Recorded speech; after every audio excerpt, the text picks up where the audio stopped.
మా latest videos కోసం మా ఈ తెలుగు న్యూస్ ఛానల్ సబ్స్క్రైబ్ చేసి గంట సింబల్ యాక్టివేట్ చేసుకోండి. రేపు అష్టమి బుధవారం సాయంత్రం 7 లోపు కుక్క కనిపిస్తే ఇలా చేయండి, చాలు విపరీతంగా ధనం వచ్చి పడుతుంది. అష్టమి తిథి అనేది చాలా అదృష్టవంతమైన తిథి, చాలా గొప్ప తిథి. ఈ అష్టమి తిథి రోజున కుక్క కనిపిస్తే ఈ ఒక్కటి పెట్టండి, చాలు దరిద్రమంతా కూడా పోతుంది. ధనం మిమ్మల్ని వెతుక్కుంటూ వస్తుంది, విపరీతంగా ధనం వస్తుంది. దరిద్ర బాధల నుండి ఈజీగా బయటపడగలుగుతారు. కాబట్టి ఈ తిథి రోజు కుక్క కనిపిస్తే ఈ చిన్న పని చేయండి. కుక్కలు మనకు ప్రతిరోజు కనిపిస్తూనే ఉంటాయి. వీధుల్లో అనేక రకాల కుక్కలు తిరుగుతూ ఉంటాయి. మనకు రోజులో కనీసం ఒక్కసారైనా కుక్క కనిపించకుండా ఉండదు. కనుక మీకు ఈ అష్టమి తిథి రోజున సాయంత్రం 7 లోపు ఎప్పుడు కుక్క కనిపించినా ఇలా చేయండి. ఇలా చేయటం వలన చాలా మంచి రిజల్ట్ వస్తుంది. కిందల్లా బంగారం అవుతుంది. కష్టాలన్నీ కూడా పోతాయి. ధన సమస్యలు పోతాయి. కోటి జన్మల పుణ్యంతో విపరీతంగా ధనం వస్తుంది. మరి ఇంతకీ ఈ అష్టమి తిథి రోజున కుక్క కనిపిస్తే ఏం చేయాలి అనే విషయాన్ని ఇప్పుడు మనం ఈ వీడియోలో వివరంగా తెలుసుకుందాము. ఫ్రెండ్స్, ఫస్ట్ అయితే ఒక కథను విందాం. అంతకన్నా ముందు కామెంట్ బాక్స్లో జై శ్రీకృష్ణ అని కామెంట్ చేయండి. అలాగే ఈ వీడియోకి ఒక లైక్ కొట్టి మా ఛానల్ని సబ్స్క్రైబ్ చేసుకోవటం మర్చిపోవద్దు. ఒకసారి భూలోకంలో ఒక కుక్క మరణించింది. మరణించిన తరువాత ఆ కుక్క నేరుగా యమలోకానికి వెళ్ళి యమధర్మరాజు ముందు నిలబడింది.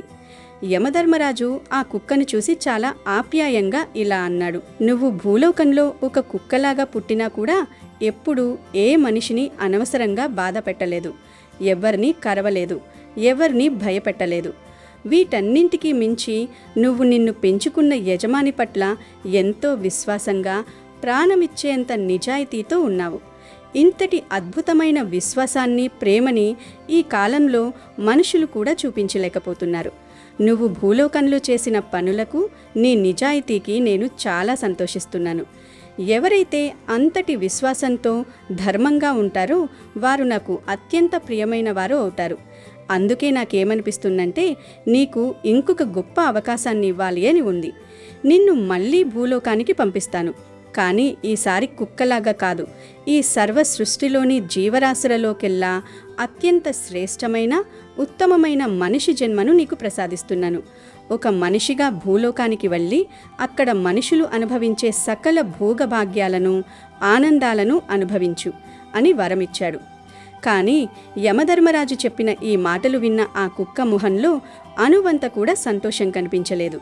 పైగా అది చాలా విచారంగా, భయంగా ముఖం పెట్టింది. అది చూసి యమధర్మరాజు ఆశ్చర్యపోతూ, ఏమిటిది? నేను నీకు ఇంత అద్భుతమైన, ఎంతోమంది దేవతలు కూడా కోరుకునే మనిషి శరీరాన్ని ఇస్తాను అంటుంటే నీ మొహంలో ఎటువంటి సంతోషము, ఉత్సాహము కనిపించడం లేదు. దీనికి కారణం ఏమిటి అని అడిగాడు. అప్పుడు ఆ కుక్క ఎంతో వినయంగా ఇలా చెప్పడం మొదలుపెట్టింది, ప్రభు, మనుషులు తమ కనీస కర్తవ్యాలను ఎప్పుడో గాలికి వదిలేశారు. మర్యాదలు, మానవత్వం అనేవి వారికసలు గుర్తులేవు. తాము మనుషులము, తోటి ప్రాణుల పట్ల దయతో ఉండాలి అనే కనీస ఇంగిత జ్ఞానాన్ని వారు పూర్తిగా మరచిపోయారు. వేదాలలో, శాస్త్రాలలో మనిషి జన్మను ఎంతో గొప్పగా వర్ణించారు. ఆ మనిషి జన్మను పొందడం కోసమే స్వర్గలోకంలో ఉన్న దేవతలు సైతం తహతహలాడుతూ ఎదురుచూస్తూ ఉంటారు అనేది నిజమే. మనిషి జన్మ అన్నింటికన్నా ఉత్తమమైనదే, అందులో ఎటువంటి సందేహం లేదు. కానీ భూలోకంలో మనుషులు చేస్తున్న స్వార్థపూరితమైన, నీచమైన కర్మలను నేను నా కళ్ళతో స్వయంగా చూశాను. అప్పటి నుండి నాకు అసలు ఈ మనిషి జన్మ అంటేనే తీవ్రమైన అసహ్యం, ఇష్టం లేని భావన ఏర్పడిపోయాయి. వారు చేసే పనులు చూస్తే నాకు వణుకు పుడుతుంది అని చెప్పింది. అప్పుడు యమధర్మరాజు కుక్కతో, నువ్వు చెప్పేదంతా సత్యమే అయితే అసలు భూలోకంలో ఏం జరుగుతోందో నేను కూడా తెలుసుకోవాలి అని అనుకుంటున్నాను. అసలు మనుషులు చేసే ఎటువంటి ఘోరమైన పనులను నువ్వు చూశావు? ఆ చెడ్డ పనులు ఏమిటి? ఎందుకు మనిషిగా జన్మించడానికి నువ్వు ఇంతలా వణికిపోతున్నావు? ఆ విషయాలు నాకు వివరంగా చెప్పు అని అడిగాడు. అప్పుడు కుక్క యమధర్మరాజుకు మనుషుల నైజాన్ని వివరించడానికి ఒక కథను చెప్పడం ప్రారంభించింది. ప్రభు, మనుషులు ఎంత స్వార్థపరులో, ఎంత అకృతజ్ఞులో చెప్పడానికి నా సొంత అనుభవాన్నే మొదటి కథగా మీకు చెప్తాను, వినండి. ఒకానొక నగరంలో ఒక ధనవంతుడైన వ్యాపారి ఉండేవాడు. ఆ వ్యాపారి దగ్గర ఎంతో విశ్వాసవంతమైన, తెలివైన పెంపుడు కుక్క ఉండేది. అది ఎప్పుడూ తన యజమానిని కనిపెట్టుకుని ఎంతో ప్రేమగా ఉండేది. కాలం ఎప్పుడూ ఒకేలా ఉండదు కదా. ఆ ధనవంతుడైన వ్యాపారికి కాలం కలిసి రాక వ్యాపారంలో విపరీతమైన నష్టాలొచ్చాయి.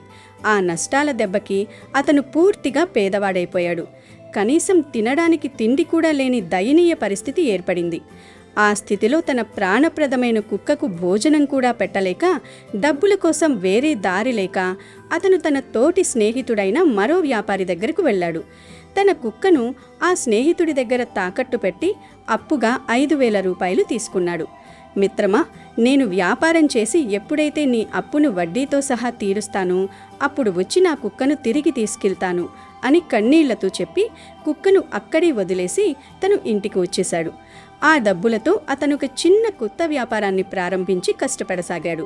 ఇక్కడ స్నేహితుడి ఇంట్లో ఉన్న కుక్క తన యజమాని కోసం ఎదురుచూస్తూనే ఆ కొత్త ఇల్లు, దుకాణం దగ్గర కూడా ఎంతో నమ్మకంగా కాపలా కాస్తూ ఉండేది. కొన్ని నెలల తరువాత ఒకరోజు రాత్రి ఆ రెండవ వ్యాపారస్తుని దుకాణంలో ఒక పెద్ద దొంగతనం జరిగింది. ఒక దొంగ లోపలికి చొరబడి దుకాణంలో ఉన్న విలువైన సామాన్లు, డబ్బు, నగలు అన్నింటినీ మూటగట్టుకొని దొంగిలించాడు. ఆ సమయంలో నిద్రపోతున్న కుక్కకు అలికిడి వినిపించి దొంగతనం జరుగుతోందని గ్రహించింది. అది ఏమాత్రం భయపడకుండా దొంగను వెంబడించింది. దొంగ చీకట్లో పారిపోతుంటే అతనికి తెలియకుండా వెనకాలే వెళ్ళి ఆ దొంగ ఆ సామాన్ల మూటను అడవిలో ఒక రహస్య ప్రదేశంలో గొయ్యి తీసి పూడ్చిపెట్టడం కళ్ళారా గమనించింది. అదంతా చూసిన తరువాత కుక్క నిశ్శబ్దంగా ఇంటికి వచ్చేసింది. మరుసటి రోజు ఉదయాన్నే ఆ వ్యాపారి నిద్రలేచి తన దుకాణాన్ని తెరిచి చూసేసరికి సర్వం కొల్లగొట్టబడి ఉంది. తన జీవితకాల సంపాదన అంతా పోవడంతో అతను, అతని కుటుంబ సభ్యులు గుండెల విసేలా ఏడవడం ప్రారంభించారు. ఆ సమయంలో ఆ కుక్క పదే పదే వెళ్ళి ఆ వ్యాపారి బట్టలు పట్టుకుని బయటకు లాగుతూ, అరుస్తూ తన వెంట రమ్మని సైగలు చేసింది. అది గమనించిన ఒక స్నేహితుడు, మిత్రమా, ఈ కుక్క ప్రవర్తన చూస్తుంటే దీనికి దొంగతనం గురించి ఏదో తెలిసినట్లుంది, దీని వెనకాలే వెళ్ళి చూద్దాము అని సలహా ఇచ్చాడు. ఆ వ్యాపారస్తుడు గ్రామస్తులను వెంట పెట్టుకుని కుక్క వెనకాలే వెళ్ళాడు. ఆ కుక్క వారిని దొంగ సామాన్లు దాచిన అడవిలోని ప్రదేశానికి తీసుకుని వెళ్ళి తన కాళ్లతో అక్కడ మట్టిని తవ్వడం ప్రారంభించింది. వారు అక్కడ భూమిని తవ్వగా దొంగిలించబడిన ధనం, సామాన్లు ఉన్న మూటలన్నీ భద్రంగా కనిపించాయి. పోయిందనుకున్న సంపాదన అంతా తిరిగి ₹1 కూడా పోకుండా లభించడంతో ఆ వ్యాపారి పట్టరాని సంతోషంతో కుక్కను హత్తుకున్నాడు. సంతోషంగా ఇంటికి వచ్చిన తర్వాత ఆ వ్యాపారి ఒక తెల్ల కాగితంపై, మిత్రమా, నీ కుక్క చూపించిన విశ్వాసం వల్ల నా జీవిత సంపాదన అంతా తిరిగి లభించింది. అందుకే నువ్వు నా దగ్గర తీసుకున్న ₹5,000 అప్పును పూర్తిగా రద్దు చేస్తున్నాను. నీ రుణం తీర్చుకున్నందుకు నీ కుక్కను నీ దగ్గరికే పంపిస్తున్నాను. బహుమతిగా మరో 5,000 కూడా వేరే మనుషుల ద్వారా పంపుతున్నాను అని రాసి ఆ కాగితాన్ని మడతపెట్టి కుక్క నోట్లో పెట్టి దాని అసలు యజమాని వద్దకు పంపించివేశాడు. ఆ కుక్క ఎంతో సంతోషంగా తన యజమాని తనను చూసి గర్వపడతాడని ఆశతో పరుగుతీసింది. కానీ అక్కడ కుక్క తిరిగి రావడం దూరం నుండే చూసిన ఆ మొదటి యజమాని మనసులో భయం, స్వార్థం పుట్టుకొచ్చాయి. అరెరే, అప్పు తీర్చలేదని కోపంతో నా స్నేహితుడు కుక్కను వెనక్కి పంపించేసినట్టున్నాడు. నా దగ్గర ఇప్పుడు డబ్బులు లేవు. నేను గనక ఇప్పుడు ఈ కుక్కను చంపేస్తే నా వ్యాపారస్తుడికి నా ఇల్లు ఎక్కడుందో తెలియదు, నా అప్పు బాధ కూడా తప్పుతుంది అని కిరాతంగా ఆలోచించాడు. వెంటనే ఒక పదునైన కత్తిని తీసుకొని వచ్చి దొడ్డిగుమ్మం వెనక దాక్కున్నాడు. తన యజమానిని చూసి ఎంతో ప్రేమతో తోక ఊపుకుంటూ పరిగెత్తుకుంటూ వచ్చిన ఆ కుక్క దగ్గరకు రాగానే ఏమాత్రం కనికరం లేకుండా ఆ కత్తితో కుక్క తలను ఉక్కవేటితో నరికేశాడు. ఆ కుక్క అక్కడికక్కడి నెత్తురి మడుగులో ప్రాణాలు విడిచింది.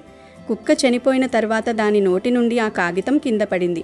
ఆ యజమాని ఆ కాగితాన్ని తెరచి చదవగా అసలు నిజం, తన అప్పు మాఫీ అయిన విషయం తెలిసింది. తనను ఎంతగానో ప్రేమించిన, తన అప్పులు తీర్చిన నోరులేని మూగజీవాన్ని కేవలం డబ్బు మీదున్న పిచ్చి ఆశతో చంపుకున్నానని గ్రహించి ఆ వ్యాపారస్తుడు తల పట్టుకుని కుప్పకూలిపోయి జీవితాంతం తీరని క్షోభ అనుభవించాడు. ఇలా ఈ కథను చెప్పి కుక్క యమధర్మరాజుతో, చూసారా యమధర్మరాజా, నేను ఎందుకు మనిషి జాతిని అసహించుకుంటున్నాను? మనుషులు తమ స్వార్థం కోసం, డబ్బు కోసం తమ సొంత వాళ్లను కూడా చంపుకునేంత కిందకైనా దిగజారుతారు. వాళ్లలో కృతజ్ఞత అనేది ఉండదు అని ఆ కుక్క కన్నీళ్లతో చెప్పింది. ఆ తరువాత కుక్క కొద్దిగా ఆగి మళ్ళీ యమధర్మరాజుతో ఇలా అంది. ప్రభు, మనుషులు కేవలం స్వార్థపరులే మాత్రమే కాదు, వారిలో నీతి నియమాలు అనేవి కేవలం మాటలకే పరిమితం. వారు తమ ధర్మం పైన ఎప్పుడూ కూడా స్థిరంగా నిలబడరు.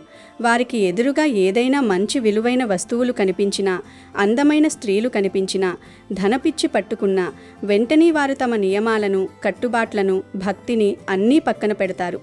దైవభక్తి ముసుగులో ఉన్న మనుషుల బుద్ధి ఎంత వంకరగా ఉంటుందో చెప్పడానికి నా కళ్ళారా చూసిన మరొక కథను మీకు చెప్తాను, వినండి. ఒక నగరంలో ఒక పెద్ద కోటీశ్వరుడైన సేటు ఉండేవాడు. అతనికి దైవకన్య లాంటి అందమైన కూతురుండేది. ఆమె పెళ్ళీడుకు రావడంతో ఆమె భవిష్యత్తు ఎలా ఉంటుందో తెలుసుకోవాలని సేటు ఊరి చివరనున్న ఒక సాధుబాబా దగ్గరకు వెళ్ళాడు. ఆ సాధువు పైకి పవిత్రుడిగా నటిస్తూ నిజం చెప్పాలంటే చేతిరేఖలు చూస్తేనే భవిష్యత్తు చెప్పగలనని సేటు ఇంటికి వచ్చాడు. సేటు ఎంతో భక్తితో ఆరాధించి తన కూతురుని బాబా ముందుకు తీసుకొచ్చాడు. ఆమె అద్భుత సౌందర్యాన్ని చూడగానే ఆ బాబా మనసులో కామం, కుటిల బుద్ధి పుట్టాయి. ఎలాగైనా ఆమెను దక్కించుకోవాలని ఒక పన్నాగం పన్నాడు.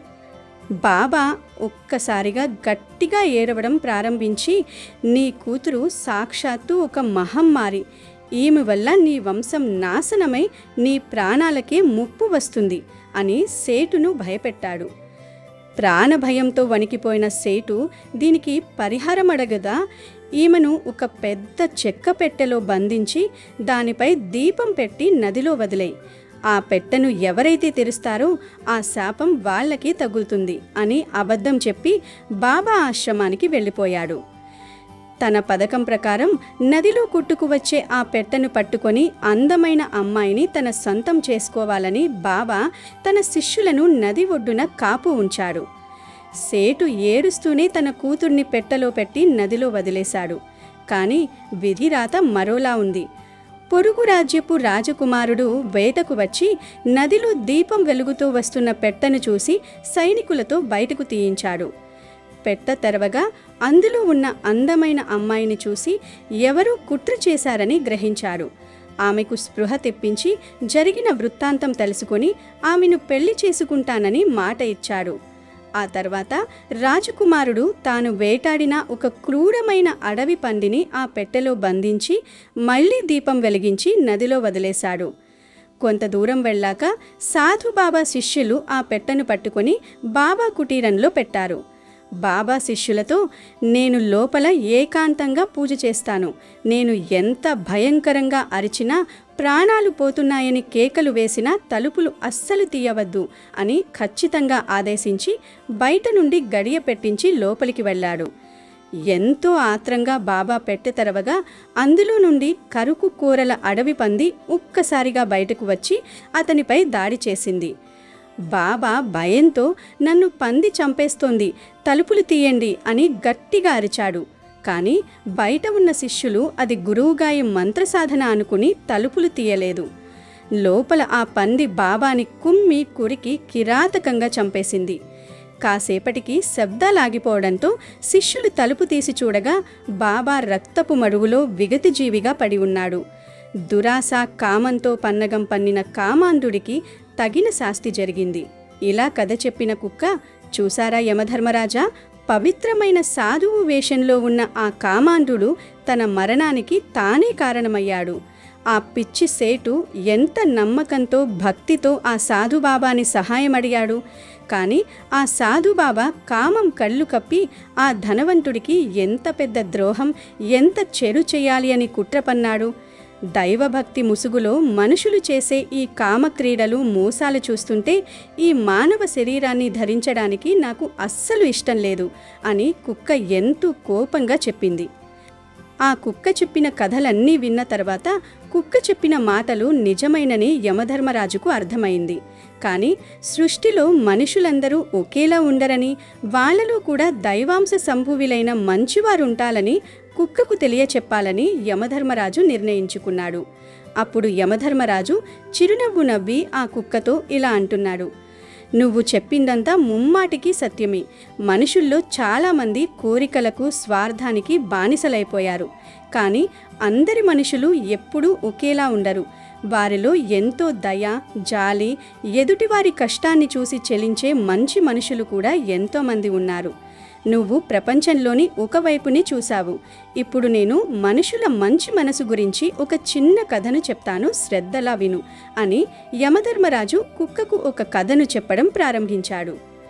పూర్వం ఒకానొక విశాలమైన రాజ్యంలో ఒక మహాబలవంతుడు, ధర్మప్రభువు, దయాహృదయుడైన ఒక రాజుగారుండేవారు.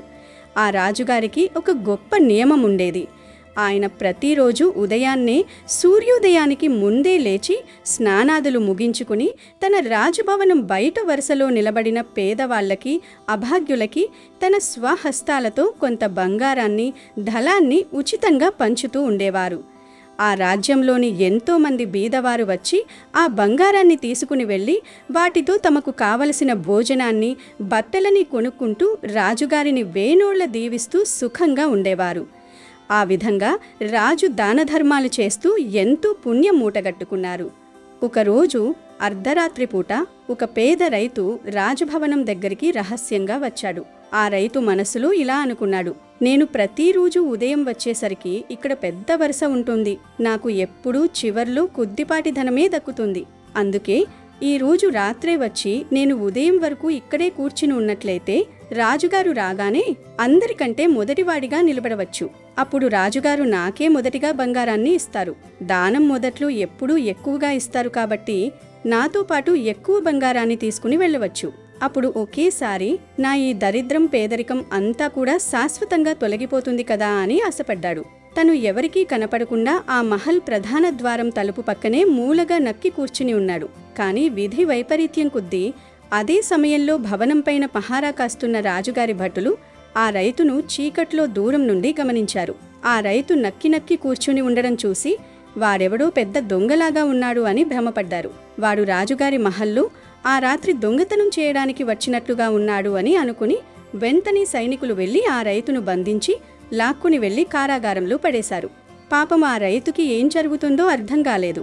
మరుసటి రోజు ఉదయాన్నే రాజుగారు నిద్రలేవగానే సైనికాధికారి వచ్చి రాజుగారితో, ప్రభు, నిన్న రాత్రి మన భవనంలో దొంగతనం చేయడానికి ఒక దొంగ వచ్చాడు. వాడిని పట్టుకుని బంధించాము అని విషయం మొత్తం చెప్పారు.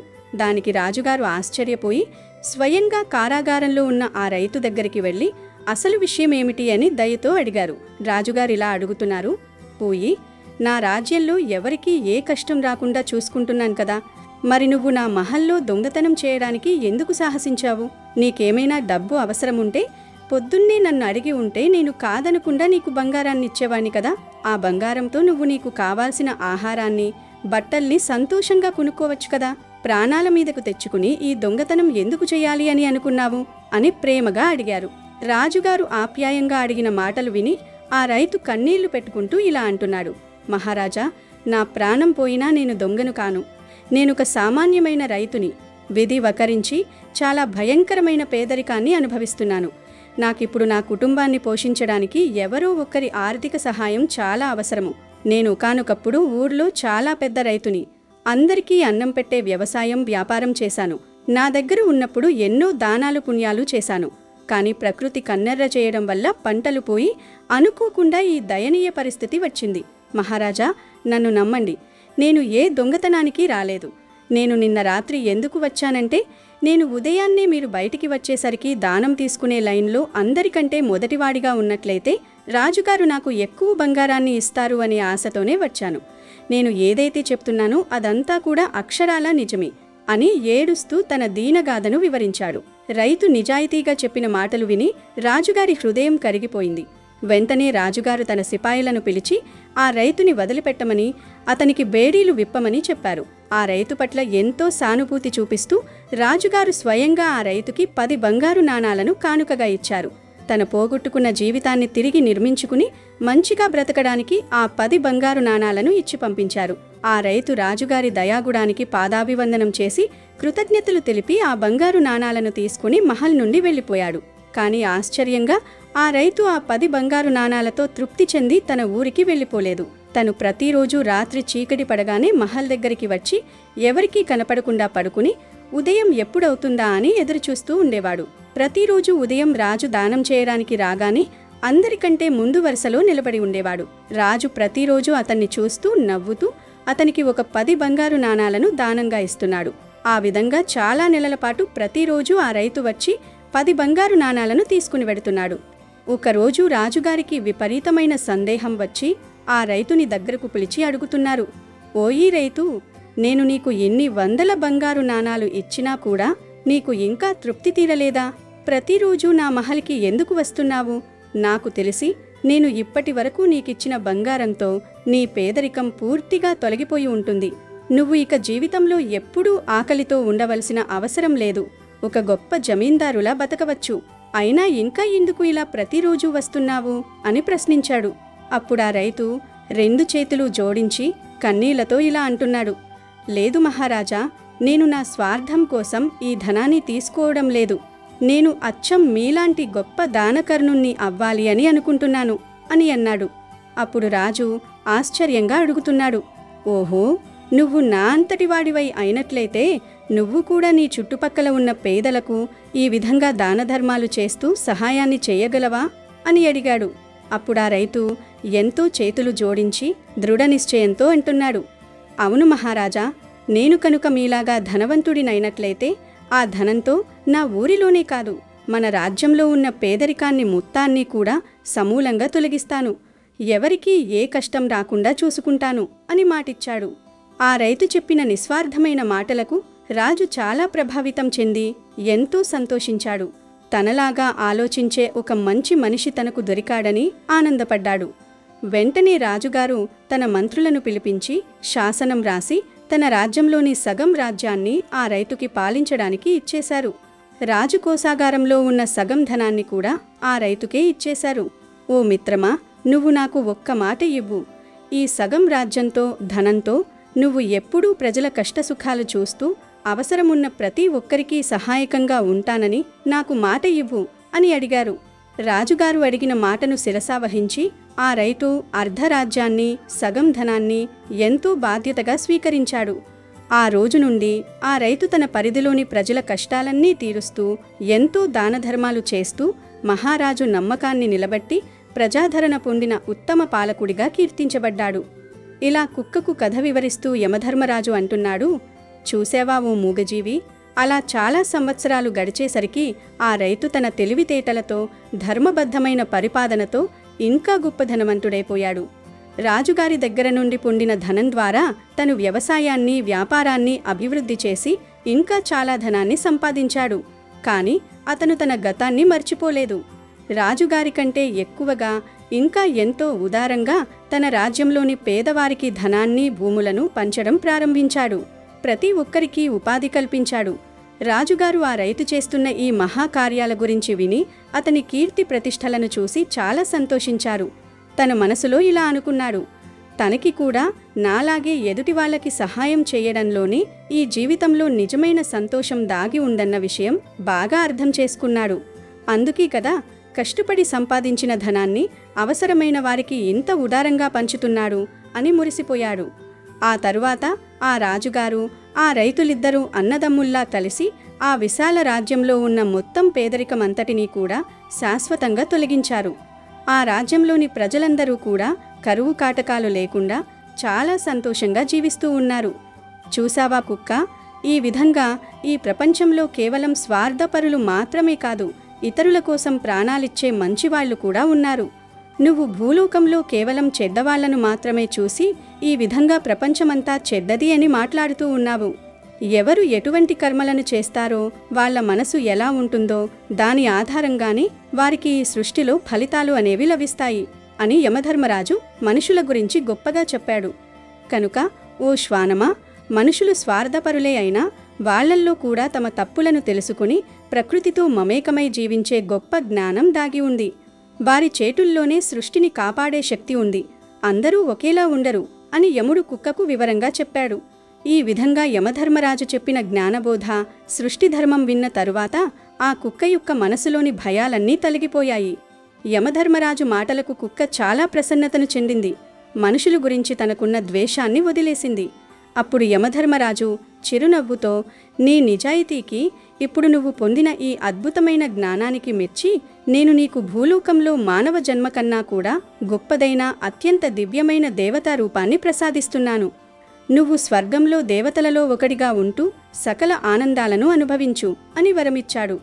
ఆ విధంగా యమధర్మరాజు ఆశీస్సులతో ఆ కుక్క ఒక తేజోవంతమైన దేవతగా మారి అక్కడి నుండి నేరుగా ఆనందదాయకమైన స్వర్గలోకానికి వెళ్ళిపోయింది.